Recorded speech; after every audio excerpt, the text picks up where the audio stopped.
पूर्णमदः पूर्णमिदं पूर्णात् पूर्णमुदच्यते पूर्णस्य पूर्णमादाय पूर्णमेवावशिष्यते। ॐ शान्ति शान्ति शान्तिः। शङ्करं शङ्कराचार्यं केशवं बादरायणं सूत्रभाष्य कृतो वन्दे भगवन्तौ पुनः पुनः। ईश्वरो गुरुरात्मेति मूर्तिभेदविभागिने व्योमवद्व्याप्तदेहाय दक्षिणामूर्तये नमः। ॐ शान्ति शान्ति शान्तिः। ब्रह्म सूत्र के प्रथम अध्याय के द्वितीय पाद के 3 अधिकरणों की चर्चा हम लोग कर चुके हैं। चतुर्थ अधिकरण का विचार प्रारंभ होना है। चतुर्थ अधिकरण का प्रथम हम लोग उच्चारण कर लें। अंतर उपपत्ते स्थानादि व्यपदेशाच्च सुख विशिष्टाभिधानादेव च श्रुतोपनिषत्कगत्यभिधानाच्च अनवस्थितेरसंभवाच्च नेतरः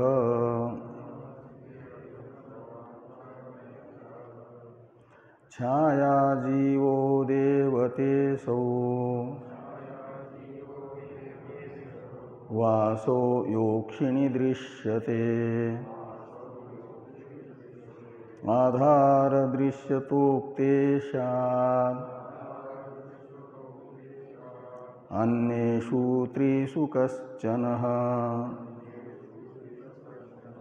कं कं ब्रह्म यदुक्तं प्राक्तदेवाक्षिणी उपासते वामनित्वादिनान्येषु नामृतत्वादिसंभवः।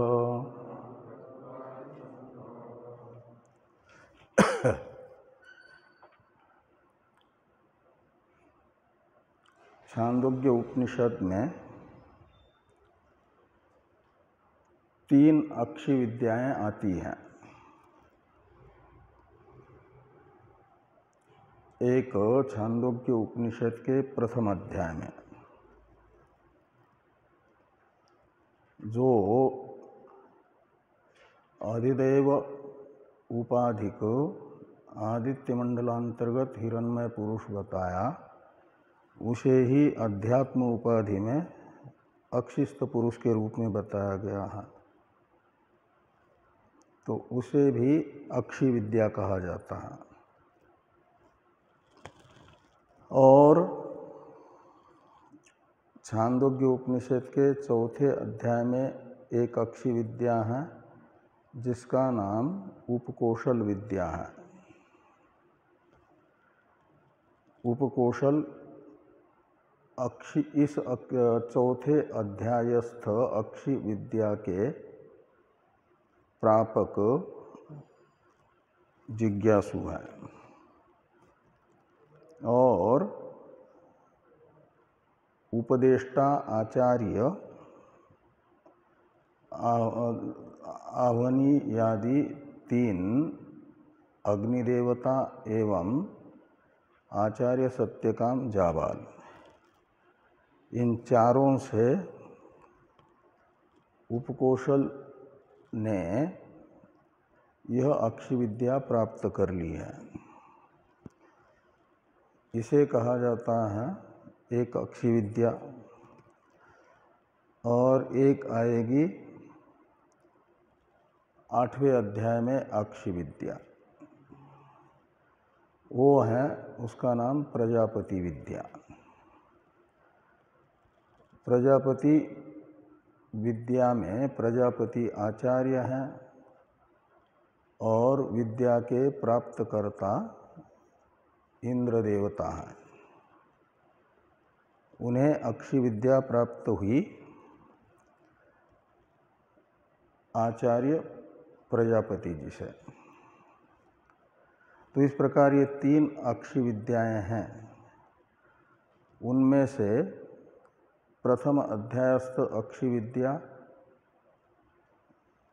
जो हिरण्यगर्भ उपासना भी कहलाती है,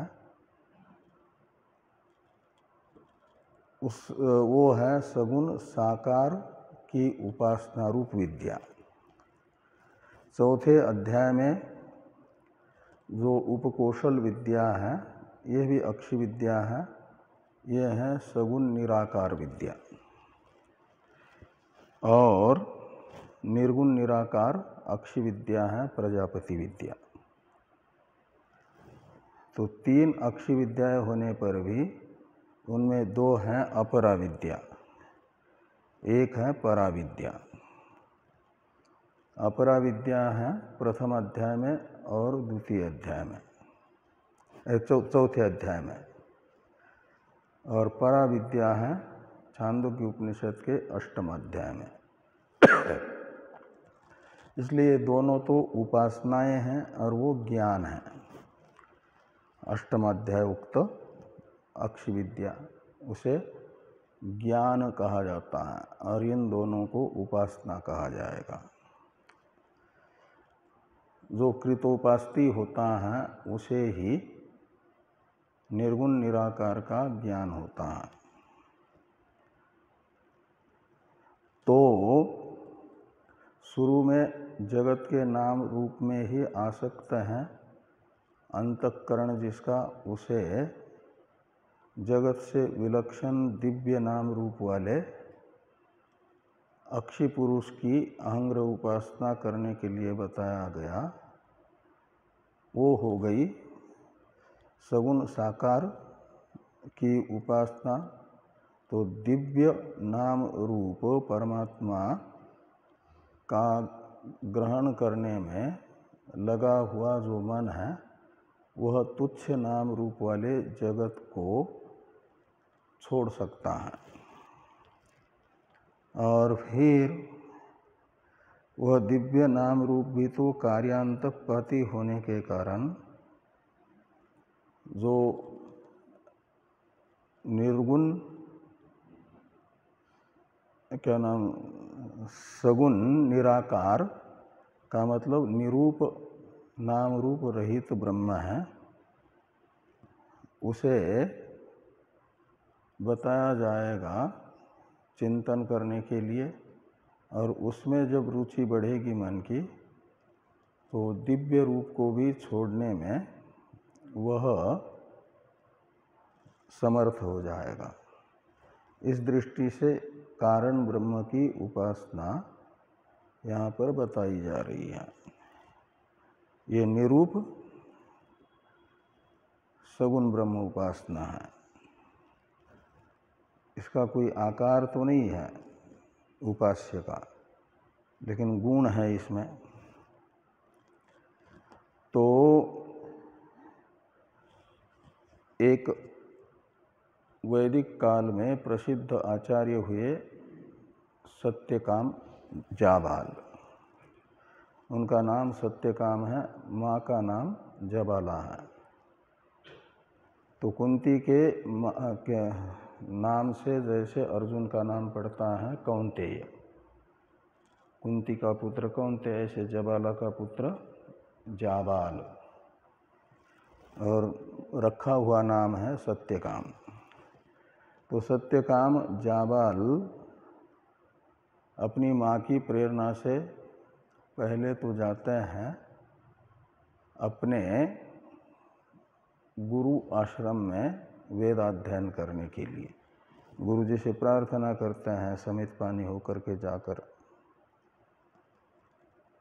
और गुरु जी गोत्र पूछते हैं लेकिन वे सत्य बोलते हैं कि मुझे कोई गोत्र मालूम नहीं, मेरी माँ मुझे जन्म देने के कुछ दिन में ही गंगा स्वरूप हो गई, गंगा यमुना स्वरूप हुई का मतलब विधवा हो गई, इसलिए वे भी अपने पति से नहीं पूछ पाई कि हम लोगों का गोत्र क्या होगा। मेरी माँ ने ये कहा कि अपने आचार्य के पास जा कर के ये प्रार्थना करो कि मेरा नाम सत्यकाम है और मैं जबाला का पुत्र होने से जाबाल हूँ, सत्य सत्य बोल देना। उन्होंने सत्य भाषण के आधार पर निर्धारण कर लिया सत्यकाम के आचार्य ने कि ये ब्राह्मण ही हो सकता है। फिर ब्राह्मण वर्ण के बटुक का जैसा उपनयन संस्कार होता है वैसा संस्कार करके और आवश्यक विद्या प्रदान करके 400 गायें दे दी और कहा कि इन गायों की सेवा करनी है। ये नहीं कि गौशाला बनी हुई होगी, 4 दीवाली बनी होगी और उसी के अंदर गाय होगी, उनका गोबर उठाना और चारा डालना, पानी पिलाना, इतनी मात्र सेवा नहीं। जैसे गुर्जर लोग जंगल में अभी भी घूमते हैं ना, भैंसे गायें लेकर के, ऐसे 400 गायें दे दी और कहा इनका भरण पोषण कर लो और जो बताया है वो साधना करते जाओ। आचार्य सत्यकाम, आचार्य गौतम जी हैं सत्यकाम के आचार्य। तो सत्यकाम ने ये नहीं कहा कि क्या सुविधाएं दोगे, वो तो लेकर के घूमना है जंगल में, तो सुविधाएं क्या देंगे? कुछ सुविधाएं नहीं, न कमरा रहने का न खाने की कोई व्यवस्था, और सीधे जो है जंगल में ले जाओ गाय और उधर ही रखो, साधना पूरी होने के बाद फिर लाना। तो लेकिन उन्होंने भी ये नहीं कहा कि मैं 10-15 दिन विधि पूरी करके ले आऊँगा। उन्होंने प्रतिज्ञा की कि 400 गायें आप दे रहे हैं, जब 1000 होगी संख्या इनकी तब मैं आऊँगा आपके दर्शन के लिए, तो आशीर्वाद दीजिए कि इनकी मैं ठीक से सेवा करते हुए साधना कर सकूं, जो आपने हमें पढ़ाया है उसका आवर्तन कर सकूं। आचार्य का आशीर्वाद लेकर के सत्यकाम जाबाल निकल गए और रोज़ के रोज़ गिनते नहीं थे कि आज ये कल 400 थी तो आज 401 हुई कि नहीं, कभी गिना ही नहीं उन्होंने। गौ सेवा और अपनी साधना में पूरे मन को लगा दिया। जिधर गायें जाती जंगल में उधर उनके पीछे पीछे जाते, शाम होती वहाँ रोकते किसी प्रकार से गायों को, फिर सुबह उठ करके संध्या वंदन अग्निहोत्र आदि करके आगे निकल जाता है। तो उन्होंने कभी गिना नहीं, जब 1001 हो गई तो उन गायों में जो महादेव था यानी सांड था, वृषभ था, उनके अंदर ही मान लो किसी देवता ने कहो या सिद्ध महापुरुष ने कहो प्रवेश किया, और जैसे बैठे हुए थे सायंकाल, सब रात को एकत्रित गाय हुई थी, अपना अग्नि वगैरह लकड़ी एकत्रित करके जला करके ज़रूरत के अनुसार दूध निकाल करके गर्म करके पी लेता। और सायंकालीन संध्या आदि हुई तो वृषभ में प्रविष्ट हुए देवता ने हे सत्यकाम ऐसा संबोधित करके कहा कि मैं तुम्हें उपदेश करना चाहता हूँ ब्रह्म विद्या का। कहा जरूर करिए। तो एक पाद उन्होंने बताया और ये कहा कि दूसरे पाद का उपदेश आगे दूसरे दिन दूसरे करेंगे। फिर अपना दूसरा दिन हुआ, सायंकाल वही प्रकार घटा, एक ने आकर के उपदेश किया देवता ने। ऐसे 4 पादों का उपदेश 4 रात्रि में देवताओं ने कर दिया। चतुष्पाद ब्रह्म का ज्ञान प्राप्त हुआ उनको, एक प्रकार से देवताओं से कहो या आचार्य से कहो, और क्या नाम, सिद्ध महापुरुष से कहो। 5वें दिन आश्रम में पहुंच गए, गुरुकुल में। दिन में पहुंचे तो देखा सत्यकाम बिल्कुल दुबला पतला होकर के नहीं आए हैं, न किसी प्रकार की कोई ग्लानि है मुख पर। मुख पर बड़ा तेज दिख रहा है, जैसे ब्रह्मज्ञानी के चेहरे में होता है। तो उन्होंने देख करके ही पहचान लिया कि इसे तो ब्रह्म विद्या प्राप्त हुई है। तो पूछा, तुम्हें किसने ब्रह्मोपदेश किया? तो बताया कि देवताओं ने। लेकिन तब भी अपने आचार्य से कहते हैं कि आचार्य देव अधिता विद्या साधिष्टम प्राप्त। मैंने सुना है कि आचार्य से प्राप्त ज्ञान ही सफल होता है, इसलिए आप भी बताइए ये ठीक है कि नहीं। तो अपने आचार्य से देवताओं के द्वारा प्राप्त विद्या को प्रमाणित करने के बाद आचार्य ने उनका समावर्तन संस्कार किया और फिर अपनी माँ के यहाँ 12 वर्ष बाद आए। और उनके पिता भी बड़ा गुरुकुल चलाते थे सत्यकाम के, लेकिन अल्पायु में ही शरीर शांत हुआ, परिवार में और कोई था नहीं, ये तो बच्चे ही थे, तो गुरुकुल बंद हुआ था। फिर बंद पड़े अपने पिता द्वारा संचालित गुरुकुल को पुनः उन्होंने प्रारंभ किया। और थोड़े ही दिन में बहुत सारे विद्यार्थी सत्यकाम जी के पास अध्ययन करने के लिए आते रहे, वेदाध्ययन के लिए। बहुत प्रसिद्धि हुई उनकी। और फिर एक बैच में उपकौशल नाम का विद्यार्थी भी आया उनके यहाँ गुरुकुल में। 12 वर्ष का कोर्स था। फिर 12 वर्ष आश्रम के गुरुकुल के सीमा के बाहर जाने नहीं दिया जाता था, और सारे झाड़ू पोछा ये सब विद्यार्थियों को ही करना पड़ता था। आश्रम की सेवा कोई नौकर थोड़ी रखते थे पहले। तो प्रत्येक को कोई न कोई सेवा दी जाती थी। और गुरुकुल है तो वहाँ पर हवन रोज होता ही था।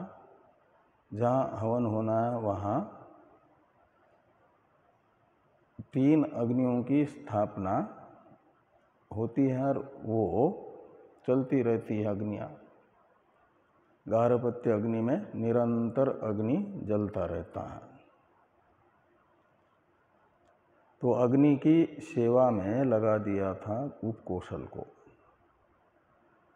कई एक विद्यार्थी उस बैच में थे, सबकी अपनी अपनी सेवा बटी हुई थी। निश्चित समय पर स्वाध्याय आदि कराते थे, बाकी अपना अपना आश्रम का मिला हुआ जो सेवा कार्य है वो संपन्न करके वेदाध्ययन करते थे। 12 वर्ष हो गए। आचार्य सत्यकाम ने फिर सब विद्यार्थियों का समावर्तन संस्कार कर दिया। क्या मतलब, समावर्तन संस्कार जिसका हो जाता है गुरुकुल में, उसे यदि द्वितीय आश्रम में प्रवेश करना है तो एक प्रकार से माना जाता है आचार्य की अनुमति मिल गई। तो उपकौशल के बैच में जितने विद्यार्थी थे, उपकौशल को छोड़ करके बाकी सबका समावर्तन संस्कार हुआ, उपकौशल का किया ही नहीं। जिनका समावर्तन संस्कार हुआ वो अपने घर चले गए, और प्राय लंबे समय तक कहीं रहना होता है, और अंतिम वर्ष जब आता है तो व्यक्ति मनोराज्य करना शुरू कर देता है कि घर जाएंगे तो ऐसा ऐसा करेंगे, मन के महल बनाता रहता है ना, कल्पना के।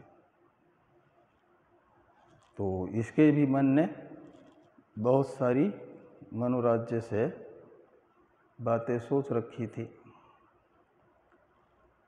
लेकिन देखा कि समावर्तन संस्कार हुआ ही नहीं। और 12 वर्ष के लिए एक बार सत्र शुरू करते हैं तो आचार्य भी बाहर जा नहीं सकते, तो इसलिए कुछ समय के लिए अवकाश रखा आचार्य ने और यात्रा पर निकल गए। यात्रा पर निकलने से पहले उपकौशल के समावर्तन संस्कार की प्रार्थना आचार्य सत्यकाम की पत्नी ने भी बहुत की कि देखो 12 वर्ष तक आपके यहाँ आपके अग्नियों की सेवा उपकौशल ने भी की है, और इसका समावर्तन संस्कार क्यों नहीं कर रहे? आप बेचारा दुखी लग रहा है, सब चले गए हैं, यह अकेला एकाकी महसूस कर रहा है। लेकिन पत्नी की बात भी सुने बिना वे निकल गए और लंबे समय के लिए यात्रा में गए। पहले ये थोड़ी था कि फ्लाइट से गए, एक दिन गए और दूसरे दिन आए, ऐसा तो नहीं होता था। पैदल यात्रा किया करते थे। तो लंबी यात्रा पर निकल गए। उपकौशल जो सेवा मिली थी वो सेवा तो करता था, लेकिन बड़ा अंदर से दुखी था, तो खाने का मन नहीं करता था, तो अग्नि को भोग लगा करके फिर पूरा का पूरा वहाँ भोजनालय में रख देता था। और गुरु माँ ने देखा कि यहाँ भी भोजन नहीं कर रहा है, ऐसा भी नहीं कि भोग लगाने के बाद कुछ बचा करके उधर रख रहा हो और वहीं खा रहा हो, और चुपचाप बैठा रहता था भूखा। तो गुरु माँ ने आग्रह किया कि भाई अब तो कोई उपाय है नहीं आचार्य के आए बिना आने तक, और भूखे क्यों रहते हो, खा लो। कहा माताजी क्या कहें, ये जो जीव हैं बड़ा काममयोऽयं पुरुषः, तो कामना प्राय यानी बहुत सारी इच्छाएं मन में इसके होती है, और मन रूप उपाधि वाला होने से मन की कामनाओं का आरोप मनोपाधिक जीव में किया जाता है। इसलिए कहते हैं बहुत सारी कामनाएं हैं, और वो यदि पूरी न हो तो व्यक्ति को बड़ी दुखी करती है वो कामनाएं। तो मैं भी इस समय उन कामनाओं से पीड़ित हूँ, पूरी नहीं होते हुए देख करके। बहुत सारा मनोराज्य किया था, वो धरा का धरा रह गया, इसलिए नहीं खाऊंगा। और माँ भी रोज़ की रोज़ आग्रह करती रही, गुरु माँ। अंतिम में कितने दिन तक भूखा रहेगा बेचारा, थोड़ा थोड़ा खाना शुरू कर दिया। लेकिन तब खाना शुरू कर दिया, पहले तो बहुत दिनों तक खाया ही नहीं, और देवताओं की सेवा छोड़ी नहीं। तो देवताओं ने भी देखा ये रोज़ हमारी सेवा करता है, भोग लगाता है, का मतलब हमें खिलाता है और स्वयं खाता नहीं है। तो देवता के मन में भी हुआ, तीनों अग्नि देवताओं के, कि हम इतने दुष्ट थोड़ी हैं कि कोई हमें ला करके भोजन करा रहा हो और ये जान भी रहे हैं कि ये खाता नहीं है कई दिनों से, तो उसे पूछे ही ना। तो आपस में देवताओं ने विचार किया कि देखो, इस ब्रह्मचारी ने 12 वर्ष से हमारी सेवा की है और इस समय बड़ा दुखी है, इसके दुख की निवृत्ति का उपाय कुछ करना चाहिए। ये विचार करके जब दूसरे दिन प्रातःकाल आया अग्नि के मंदिर में और अग्नियों की अर्चना हुई, आरती प्रार्थना हुई, तो अग्नि देवताओं ने तीनों ने मिलकर के संबोधन किया कि हे उपकोशल, अपने रूप से प्रकट होकर के अग्नि देवता प्रकट हुई और कहा कि हम तुम्हें ब्रह्म विद्या देना चाहते हैं। तो कहा जरूर उपदेश करिए। तो उन्होंने कहा प्राणो ब्रह्म कम ब्रह्म खम ब्रह्म। ये उपकोशल विद्या में पहला उपक्रम वाक्य है, अग्नि देवताओं के द्वारा दिया गया उपदेश वाक्य। प्राणो ब्रह्म का अर्थ है प्राण यानी सूत्रात्मा, समष्टि प्राण। हिरण्यगर्भ ही समष्टि प्राण प्रधान उपाधिक हो जाता है तो सूत्रात्मा कहलाता है। समष्टि बुद्धि रूप उपाधि की प्रधानता को लेकर के हिरण्यगर्भ कहलाता है। का प्राण से लेना एक प्रकार से सूत्रात्मा यानी कार्य ब्रह्म, कार्य उपाधिक ब्रह्म। तो कहा कि प्राण ही ब्रह्म है, का मतलब सूत्रात्मा ब्रह्म है, कार्य उपाधि वाला। और कारण ब्रह्म का उपदेश करते हुए कहा कि कम ब्रह्म खम ब्रह्म, ये कारण ब्रह्म का उपदेश है। तो 12 वर्ष तक परिश्रम के साथ अध्ययन किया था उपकोशल ने। तो पहले कोश को भी अच्छी तरह से रटाया जाता था, का मतलब कंठ कराया जाता था, याद कराया जाता था। विद्यार्थियों को शब्दकोश भी याद होते थे, इससे पर्यायवाचक शब्दों की कोई कमी नहीं रहती थी। नहीं तो कई लोग बोलते हैं तो सोचना पड़ता है बोलते समय कि यहाँ मूल में ये शब्द हैं तो इसका पर्यायवाचक क्या होगा, नहीं आता है तो फिर वही बोलना पड़ता है। लेकिन शब्दकोश जिसको याद है तो पर्यायवाचक शब्दों का भंडार भरा हुआ रहता है, उसका वो खूब पर्यायवाचक शब्द बोल सकता है। तो उसमें कुछ शब्द होते हैं एकाक्षरी शब्द, उन्हें, और वो एक अक्षर वाले शब्द जिस कोश में है उसे कहा जाता है एकाक्षरी कोश, एकाक्षरी शब्दकोश। तो एकाक्षरी शब्दकोश का भी अध्ययन उपकोशल ने किया था। तो उपकोशल ने कहा कि देखो, आपने प्राणो ब्रह्म कहा तो इसका तो अर्थ मैं समझ गया कि आप सूत्रात्मा को ब्रह्म कहना चाहते हो। ये वाक्यार्थ समझ में आया, क्योंकि इस वाक्य में प्रयुक्त प्राण पदार्थ का भी मुझे ज्ञान है, ब्रह्म पदार्थ का भी ज्ञान है। तो वाक्यार्थ ज्ञाने पदार्थ ज्ञानम कारणम होता है ना। तो दोनों का समानाधिकरण प्रयोग होने से एक प्रकार से अभेद बताया जा रहा है, प्राण पदार्थ और ब्रह्म पदार्थ। प्राण ही ब्रह्म है ऐसा बताया जा रहा है।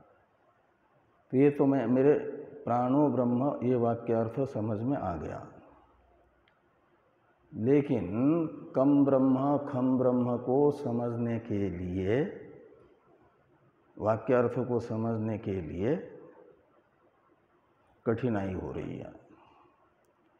क्यों कहते? इसलिए कि कम ब्रह्म, इसमें जो कम शब्द है एक अक्षर वाला है, और एकाक्षरी शब्दकोश में कम के पर्यायवाचक बताए हैं। कम कहते हैं जल को भी, कम कहते हैं सुख को भी, कम कहते हैं ब्रह्मा जी को भी। ये पर्यायवाचक कम शब्द यानी कम शब्द के अर्थ हैं। ब्रह्मा, जल और सुख, ये मुझे ज्ञान है। और आपने कम ब्रह्म कह करके कम शब्द का इन तीन में से कोई एक अर्थ विशेष ले करके उसे ब्रह्म बताया है। तो पानी तो ब्रह्म हो नहीं सकता, कम शब्द का अर्थ पानी भी होता है, इसलिए मैंने छोड़ दिया उसे। और ब्रह्मा, वो तो प्राणो ब्रह्म से ही कह दिया है, उनको कार्य ब्रह्म है, इसलिए ब्रह्मा जी भी यहाँ क शब्द का अर्थ नहीं होगा, अपितु सुख होगा। सुख, कम ब्रह्म का अर्थ सुख ही ब्रह्म है, ये निकलेगा, मान लिया मैंने। दूसरा वाक्य है खम ब्रह्म। कम ब्रह्म और खम ब्रह्म मिलकर के एक वाक्य है। तो खम शब्द का अर्थ आकाश होता है, तो आकाश ब्रह्म है, ये आप कह रहे हो। तो आकाश तो भूताकाश है, ख शब्द का अर्थ अवकाशात्मक जो 5 भूतों में से एक भूत है, वह ख शब्द का अर्थ है। और वो ब्रह्म है कैसे? वो तो ब्रह्म नहीं हो सकता, क्योंकि आकाश तो जड़ है। और कम ब्रह्म में भी कम शब्द का अर्थ सुख लेते हैं और उसे आप ब्रह्म बताते हो। तो सुख भी 2 प्रकार का है। विषय सुख वो जन्य है, वो ब्रह्म कैसे होगा? ब्रह्म तो अजन्य है, अज है ना ब्रह्म, और विषय सुख उत्पन्न होता है। इसलिए क शब्द से यदि हम विषय सुख लेते हैं तो वो ब्रह्म हो नहीं सकता। इसलिए मुझे कम ब्रह्म खम ब्रह्म यह वाक्यार्थ समझ में नहीं आया, इसे आप दोबारा कहिए। ये प्रार्थना अग्नि देवता से उपकोसलने की। तो अग्नि देवताओं ने कहा कि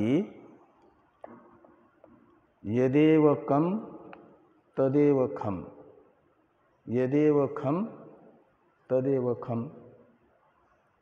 ये वाक्य बोला।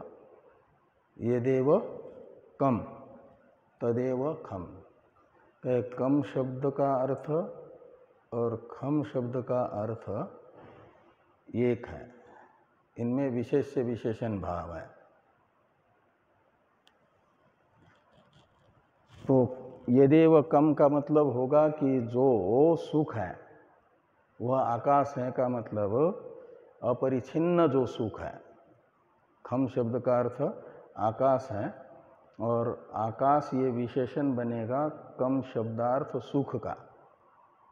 तो जब कम को विशेष्य मानेंगे, खम को विशेषण मानेंगे, तो खम शब्द का अर्थ आकाश हुआ, और आकाश कैसा है? अपरिछिन्न। तो अर्थ निकलेगा अपरिछिन्न सुख, ये खम ब्रह्म का अर्थ निकलेगा। खम कम का मतलब अपरिछिन्न सुख, खम कम ब्रह्म, ऐसा लगाना। और यदेव खम तदेव कम का अर्थ निकलेगा,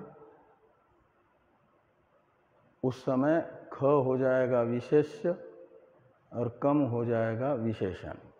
यानी सुख हो जाएगा विशेषण, और ख शब्द का अर्थ जो अपरिछिन्न है वो हो जाएगा विशेष्य।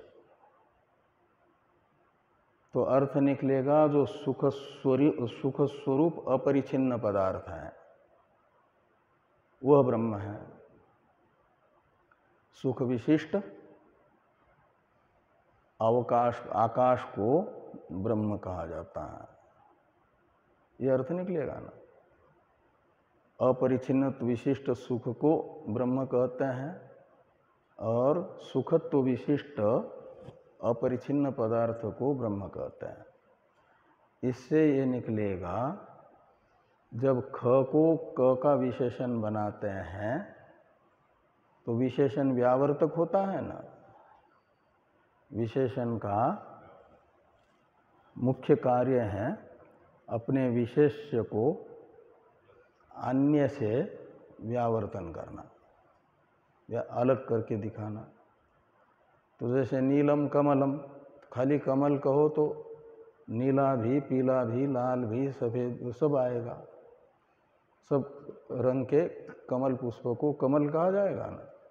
लेकिन नीलम ये विशेषण देंगे तो सफ़ेद, पीला, लाल जो कमल है वो व्यावर्त्य होगा। उसका व्यावर्तन करके केवल नीले रूप वाले कमल को मात्र नीलम ये विशेषण बताएगा। ऐसे ख ये विशेषण जब कम का देंगे तो परिच्छिन्न सुख, जो क शब्द का अर्थ निकल रहा था, परिच्छिन्न सुख यानी विषय सुख, उसका व्यावर्तक ख हो जाएगा विशेषण होने से, क्योंकि वो परिच्छिन्न है। और अपरिच्छिन्न सुख है ब्रह्म, भूमा, यो वे भूमा तत्सुखम, वो भूमा स्वरूप सुख बताया जाएगा, वो ब्रह्म है। और जब ख का विशेषण क बनेगा तो अर्थ निकलेगा सुख विशिष्ट अपरिच्छिन्न आकाश। तो सुख विशिष्ट आकाश कौन है? सुखत्व विशिष्ट आकाश है हृदयांतर आकाश, जिसको परमात्मा कहा गया है। अजातशत्रु ब्राह्मण में, बृहदारण्यक में, ये येषो अंतर हृदय आकाश तस्मिन् शेते में हृदयांतर आकाश शब्द का अर्थ क्या है? परमात्मा। वो सुख विशिष्ट है। नींद के समय वहाँ पर जीवात्मा की स्थिति रहती है हृदयांतर आकाश में, यानी सुख स्वरूप ब्रह्म में। तो सुख को जब आकाश का विशेषण बनाएंगे तो सुखत्व विशिष्ट आकाश लिया जाएगा। वो सुखत्व विशिष्ट आकाश चेतन आकाश होगा, तो जड़त्व का व्यावर्तन हो जाएगा। जड़ आकाश अपरिच्छिन्न होने पर भी सुखत्व उसमें नहीं रहेगा। तो चेतन आकाश कौन है? वो ब्रह्म है। तो इस प्रकार कम ब्रह्म खम ब्रह्म का मिलकर के अर्थ निकलेगा अपरिच्छिन्न चेतन सुख ब्रह्म है, वो उपास्य है। ऐसा अग्नि देवताओं ने उपदेश किया और फिर कहा कि देखो तुम्हारे आचार्य थोड़े ही दिन में यात्रा संपन्न करके आने वाले हैं और आचार्यस्ते गतिम वक्ता, इस विद्या का फल और इस विद्या का फल जिस मार्ग से जाकर के प्राप्त किया जाता है वह मार्ग तुम्हारे आचार्य यात्रा से लौट करके आएंगे और तुम्हें बताएंगे। आचार्यस्ते गतिम वक्ता, अग्निदेवता अंतर्धान हो गई। और फिर इसके मन में थोड़ी शांति आ गई ना इस विद्या को प्राप्त करके। फिर खाना वगैरह भी प्रारंभ कर दिया, थोड़ा थोड़ा, लंबी यात्रा थी ना उनकी। और अग्नियों ने जो बताया था स्वरूप ब्रह्म का, उसी के चिंतन में लग गए। तो जैसे जैसे आप चिंतन करते जाओगे और चिंतन बढ़ता जाएगा, तो चिंतनीय के स्वभाव को चिंतक के अंदर देखा जाता है। तो चिंतनीय यहाँ पर है सूत्रात्मा, यानी समष्टि प्राण उपाधिक चेतन और अपरिछिन्न सुख स्वरूप चेतन। और उसका चिंतन करते करते वैसा ही चिंतक का मन भी बनता है। और व्यक्ति का मन जैसा होगा वैसी ही व्यक्ति की लोक में पहचान बनती है, वैसा ही व्यक्तित्व होता है। तो सुख स्वरूप ब्रह्म का चिंतन करते करते वो सुख, मन में भी सुख प्रकट होने लगा, तो चेहरे में भी वही झलकने लगा। मन में चिंता हो तो व्यक्ति का चेहरा बताता है कि बड़ा चिंतित हो, और अंदर आनंद हो और उसको कितना भी छिपाना चाहे तो चेहरा देख करके वो अंदर का आनंद छिपता नहीं है, प्रकट हो ही जाता है चेहरे में। इसलिए चेहरे को व्यक्ति का दर्पण माना जाता है। व्यक्तित्व तो अंदर के संस्कार है ना, स्वभाव है, और उसका दर्पण है चेहरा। उसमें देखा जा सकता है कि अंदर के संस्कार कैसे होंगे। इसलिए कई एक लोग होते हैं शरीर को देख करके पहचान लेते हैं ये व्यक्ति किस प्रकार का है। हमारे महाराज श्री जी कहा करते थे कि मुझे व्यक्ति का गंध आता है, सज्जन व्यक्ति है कि कैसा व्यक्ति है। देख करके थोड़ी देर 5-7-10 मिनट उससे बातचीत कर लें तो पहचान लेते थे कि किस प्रकार का व्यक्ति होगा। ऐसी कई कई व्यक्ति को पहचान होती है व्यक्तित्व की। वो व्यक्ति का शरीर और शरीर की भाषा बताती है, उसका बैठना, बोलना, बोलते समय नेत्र कैसे रहते हैं, कहाँ सामने देख करके बोलता है या इधर उधर देख करके या नीचे नज़र करके बोलता है, क्या करता है, ये सब पहचान होती है।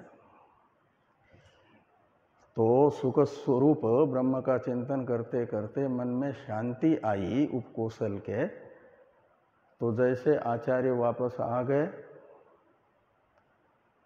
वहाँ से यात्रा से, तो प्रणाम किया उपकोशल ने, और अग्नियों को प्रणाम करने के लिए यात्रा से आए हुए हैं, तो ये भी गए हुए थे, वहीं ये मिले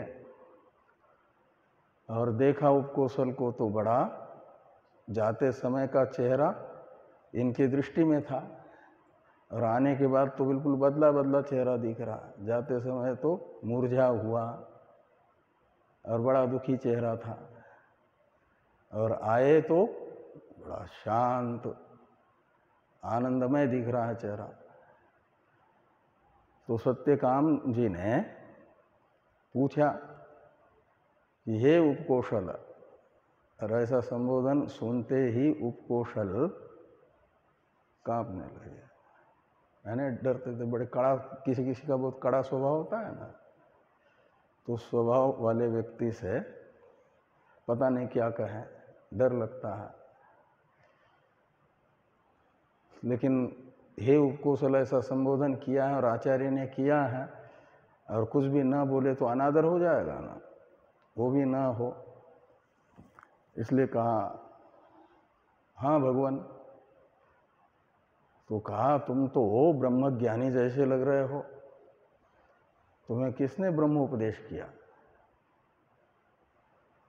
तो कहा कि मैं आपका शिष्य हूँ, और आपके शिष्य को कोई ब्रह्मोपदेश मनुष्य करे ऐसा तो कोई ये नहीं रखता है योग्यता और साहस कि आपके शिष्य को कोई आकर के दूसरा उपदेश करे। ऐसा साहस किसी ऋषि मुनि में, मनुष्य में नहीं है। इसलिए समझिए कि मनुष्य तथा ऋषियों से अतिरिक्त किसी ने दिया होगा। तो सीधा बताना चाहिए ना, फलाने ने दिया। तो कहते हैं किसी मनुष्य से अतिरिक्त ने दिया है, तो किसने दिया? तो कहते हैं आपके आने से पहले जैसे अग्नि देवताएं निर्भय दिखती थी, अकंपायमान दिखती थी, लेकिन अभी आपकी उपस्थिति से हमको लग रहा है कि कुछ अग्नि देवताएं घबराई घबराई सी है। इनका शरीर जैसे वेपथुश्च शरीरे में रोमहर्षश्च जायते, घबराए हुए अर्जुन ने अपने मन की, अपने शरीर की स्थिति का वर्णन किया था। गांडीवं संसृते हस्तात् त्वक्चैव परिदह्यते। तो ऐसे घबराए हुए व्यक्ति का जैसा शरीर होता है, ऐसा इन देवताओं का लग रहा है आपकी उपस्थिति से। तो इससे एक प्रकार से संकेत में कह दिया कि देवताओं ने उपदेश दिया, अग्नि देवताओं ने, मनुष्य, किसी मनुष्य ने नहीं, अग्नि ने ब्रह्म उपदेश किया। तो कहा क्या बताया उन्होंने, थोड़ा बताओ। तो ऐसे थोड़ा बता दिया घबराते घबराते। कहा ये तो थोड़ा ऐसा ही कुछ बता दिया है अग्नियों ने तुम्हें, लेकिन मैं वह बताऊंगा जिससे तुम्हें जन्म मृत्यु का हेतुभूत जो कर्म है वो स्पर्श ही न कर सके।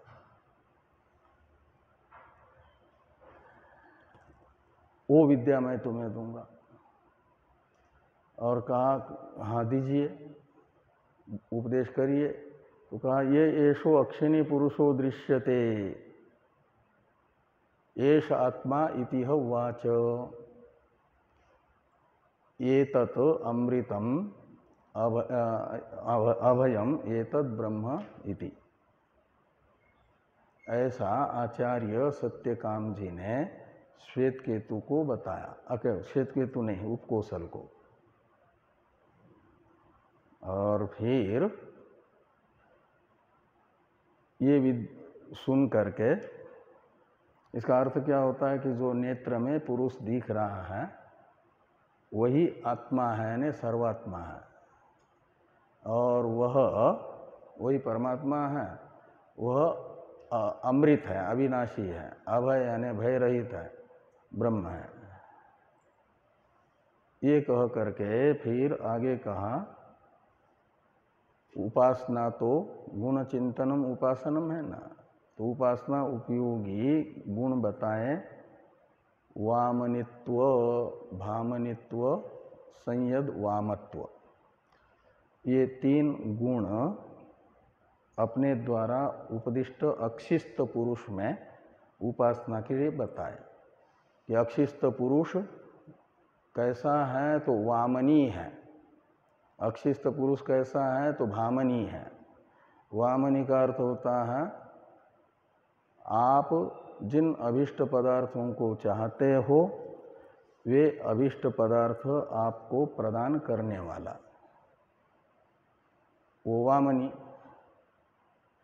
वो आप तक पहुंचा देता है अभिष्ट पदार्थ। और भामनी कहा जाता है सर्वज्ञ को, वो बिना बताए भी जानता है कि आप ये चाहते हो, तो आपकी वो बिना बताए भी इच्छा पूरी कर देता है सर्वज्ञ होने से। तो भामनी यानी सर्वज्ञ, वामनी यानी अभिष्ट प्रदान करने वाला, और संयद वाम का अर्थ है भक्तों के द्वारा जिसे संसार की अच्छी से अच्छी वस्तुएं भेंट स्वरूप प्रदान की जाती हैं। वास्तव में आपका जिससे प्रेम है, आप चाहते हैं अपने सामर्थ्य से भी अधिक थोड़ा क्यों न करना पड़े, लेकिन हमारे प्रिय को ये सुंदर वस्तु ले जाए। हमारी अर्हता उतनी न होने पर भी थोड़ा अर्हता से अधिक मूल्य आदि दे करके भी प्रिय व्यक्ति को वह वस्तु भेंट करते हो कि नहीं करते हो? कभी जानते हैं कि प्रिय ये अच्छी वस्तु है, आपको जो अच्छी लगती है, तो जिसका परमात्मा ही प्रिय है, वह परमात्मा के लिए भगवान से प्रेम करने वाले भक्त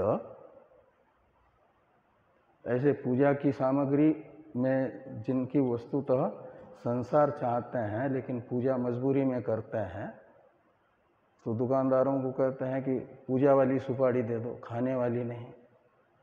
तो पूजा वाली सुपारी होती है पुजारी के क्या नाम दुकानदार के यहाँ सालों में कभी कभी बिकने वाली, कई सालों की रखी हुई, वो निकाल करके दे देता है। कपड़े वाले से कहते हैं पूजा के लिए कपड़े चाहिए, वो मछली पकड़ने वाले जाले के तरह वो पूजा के लिए कपड़े। ये दिखाता है कि भगवान के प्रति हमारी कितनी श्रद्धा है। लेकिन जिसकी श्रद्धा है वो तो अच्छी से अच्छी वस्तु भगवान के लिए ये देगा। तो इसलिए जिसके भक्त अच्छी से अच्छी संसार की वस्तुएं ला करके भेंट करते हैं, उसे कहा जाता है संयद वाम। संयद वाम। तो इस प्रकार ये वामनित्व, भामनित्व, संयद वामत्व गुणों से विशिष्ट अक्षिस्त पुरुष का वर्णन किया और कहा कि इन गुणों से विशिष्ट अक्षिस्त पुरुष का मैं के रूप में ध्यान करो। तो इससे क्या होगा? तो कहा अक्षी पुरुष कहाँ रहता है? नेत्र में।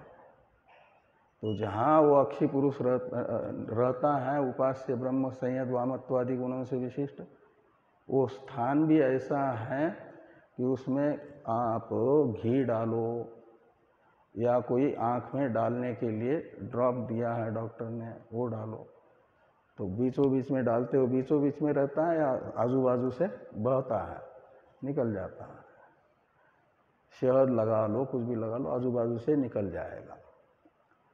का मतलब नेत्र जो है अपने से किसी को जुड़ने नहीं देता, असंग रहता है। तो जिसका स्थान ही ऐसा है कि दूसरे से संग नहीं करता, तो वो जो स्थानीय है उसमें रहने वाला, वह जन्म मृत्यु के हेतुभूत कर्मों से रहित होगा, कर्मों को अपने से नहीं संलग्न होने देगा। इसके विषय में क्या कहना है? इसके लिए दृष्टांत बताया, यथा पुष्कर पलाश आपो न श्लिष्यन्ते। तो पुष्कर पलाश यानी कमल पत्र जैसे जल में रहता है लेकिन जल से संलग्न नहीं होता, असंग रहता है। एवं विधि पापम कर्म न संश्लिष्यते, ऐसा आता है। तो पाप कर्म का संश्लेष नहीं होता। का मतलब पाप कर्म का अर्थ है जन्मादि हेतुभूत कर्म। वो पुण्य कर्म भी पाप कोटि में आता है, जन्म दिलाता है, इसलिए सकाम पुण्य कर्म। तो उससे असंलग्न रहता है पुष्कर पलाश के तरह। ये कौन? एवं विद। एवं विद का अर्थ है संयद वामत्वादि गुणों से विशिष्ट अक्षिस्त परमात्मा की मैं के रूप में उपासना करने वाला उपासक एवं विद है। और ऐसे उपासक को पाप कर्म छू भी नहीं सकता, स्पर्श भी नहीं कर सकता। ये फल बताया विद्या का। और मार्ग भी बताया, आदित्य चंद्रमसम इत्यादि से उत्तरायण मार्ग। इस अक्षिस्त पुरुष की अंग्र उपासना करने वाला उत्तरायण मार्ग से ब्रह्मलोक जाता है, एक क्रम मुक्ति की साधनभूत उपासना है। और वहाँ फिर निर्विशेष का ज्ञान प्राप्त करके जो अक्षी विद्या प्रजापति ने इंद्र को दी है, वो निर्विशेष अक्षी विद्या है, वह प्राप्त करके मुक्त हो जाता है ब्रह्मा जी के साथ। ये छांदोग्य उपनिषद के चौथे अध्याय में उपकौशल विद्या आती है। उपकौशल विद्या भी पढ़ा दी आपको, और चतुष्पाद ब्रह्म विद्या जो सत्यकाम जाबाल को प्राप्त हुई थी वो भी। छांदोग्य हुआ नहीं था, नहीं है ना इस बार, थोड़ा ही करके वो ये, लेकिन ये सब जो है दोनों विद्याएं आपको ध्यान में रखनी है। तो उपकौशल विद्या का ये प्रसंग है, और उपकौशल विद्या के प्रसंग में अक्षिस्त पुरुष को विषय बना करके चतुष्कोटिक संशय बताया जा रहा है कि वो अक्षिस्त पुरुष कौन होगा। क्या अक्षिस्त पुरुष आप किसी के सामने खड़े हो तो आपकी छाया आप जिस व्यक्ति के सामने खड़े हो उसके नेत्र में दिखती है, देखिए कि नहीं कभी?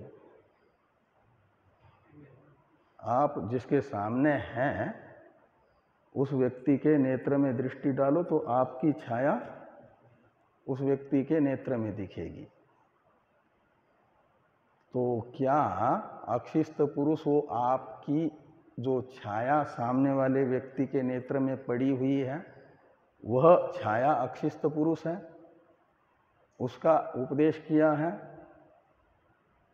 आचार्य सत्यकाम ने अपने शिष्य उपकौशल को अक्षि पुरुष के रूप में, या अक्षिस्त पुरुष जीव है? ये दो विकल्प हुए, छाया है या जीव है अक्षिस्त पुरुष। दूसरे दो विकल्प हैं, अथवा अक्षिस्त पुरुष नेत्र इंद्रिय की अधिष्ठात्री देवता जो आदित्य है वो है देवतात्मा, या नेत्रस्थ पुरुष अक्षिस्त पुरुष परमात्मा है, ब्रह्म है। ऐसे ये चतुष्कोटिक संशय हुआ, और चारों के लिए ये छाया अक्षिस्त पुरुष है क्या, इस विकल्प का ज्ञापक है प्रत्यक्ष प्रमाण कि नेत्र में दिखती है वो छाया, उसी को अक्षिस्त पुरुष माना जाए क्या? और दूसरा जीव, तो जागृत अवस्था में जीव की स्थिति कहाँ पर बताई गई है? तीन अवस्था में अलग अलग तीन स्थान पर स्थिति होती है ना जीवात्मा की। जागृत में आँख में, स्वप्न में कंठ में, और सुषुप्ति के समय हृदय में। तो नेत्रस्थ जीव वो अक्षिस्त पुरुष हो सकता है। और श्रुति आदित्य को भी बताती है, नेत्र इंद्रिय का गोलक है आपका ये अक्षि, जिसको अक्षि कह रहे, बाहर दिखता है वो। और नेत्र इंद्रिय की अधिष्ठात्री देवता, हर एक इंद्रिय की अधिष्ठात्री देवता तत्तद इंद्रिय के गोलक में अपने अंश रूप से आकर के अवस्थित रहती है ना, जब तक प्रारब्ध है उस शरीर में निवास का हेतुभूत उस जीव का, उस प्रारब्ध का फलोपभोग ठीक से कराने के लिए उपकरण है इंद्रिया, और उपकरणों को ठीक से चलाने वाले का नाम होता है इंग्लिश में ऑपरेटर। तो ये देवता ऑपरेटर के तरह ऑपरेटर है आपके इंद्रियों का, वो निर्देशन करते रहते हैं कि आपको सुख पहुंचाना है यदि रूप के माध्यम से, तो अनुकूल विषय के ग्रहण करने के लिए भेजते हैं। आदित्य देवता वांस रूप से आकर के बैठे हैं। आदित्यो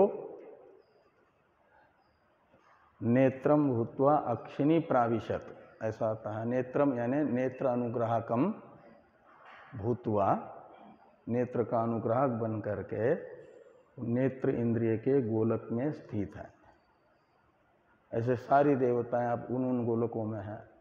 तो आदित्य देवता भी अक्षि में रह रही कि नहीं रह रही? और परमात्मा तो है ही है दृष्टा के रूप में। यदि परमात्मा न हो मूल चेतन, तो छाया नहीं पड़ेगी उसकी, चिदाभास रूप जीव नहीं होगा। जीव नहीं होगा तो प्रमाता ही नहीं है। तो नेत्र इंद्रिय रूपी प्रमाण किसको अनुकूल रूप या प्रतिकूल रूप का अनुभव रूप प्रमा कराएगा बिना प्रमाता के। और फिर उस अनुकूल प्रतिकूल रूप अनुभव से कौन सुखी दुखी होगा? इसलिए परमात्मा भी विद्यमान है अंतर्यामी के रूप में। तो यहाँ इन चार में से कौन होगा? तो तीन तो पूर्व पक्ष रहेंगे, विकल्प तीन पक्ष विकल्प रहेंगे पूर्व पक्ष के।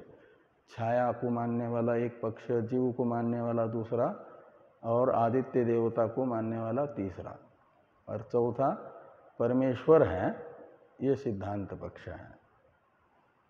इसे बताया जा रहा है। इसकी चर्चा सायंकालीन सत्र में करता है।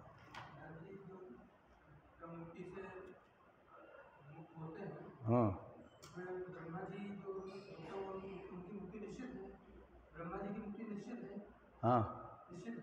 हाँ, ब्रह्मा जी वापस नहीं आते। नहीं। तो फिर ब्रह्मलोक को क्यों कहते हैं? ब्रह्मलोक भी आ ब्रह्म भुना लोका पुनरावर्ती न अर्जुन। तो ब्रह्मा जी मुक्त होते हैं, लेकिन ब्रह्मलोक निवासी जो प्राणी हैं, जिनको वहाँ निर्विशेष ब्रह्म का ज्ञान नहीं हुआ है, वो भी तो ब्रह्मलोक निवासी हैं। तो उनकी पुनरावृत्ति होती है, उनकी पुनरावृत्ति होती है।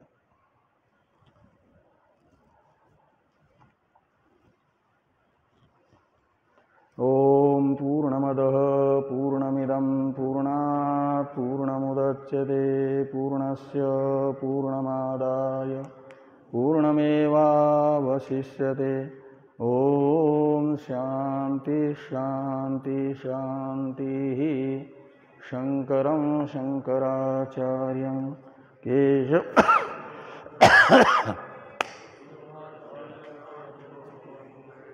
भगवन्तो पुनः पुनः ईश्वरो गुरुरात्मेति मूर्तिभेद विभागिने व्योमवद्व्याप्तदेहाय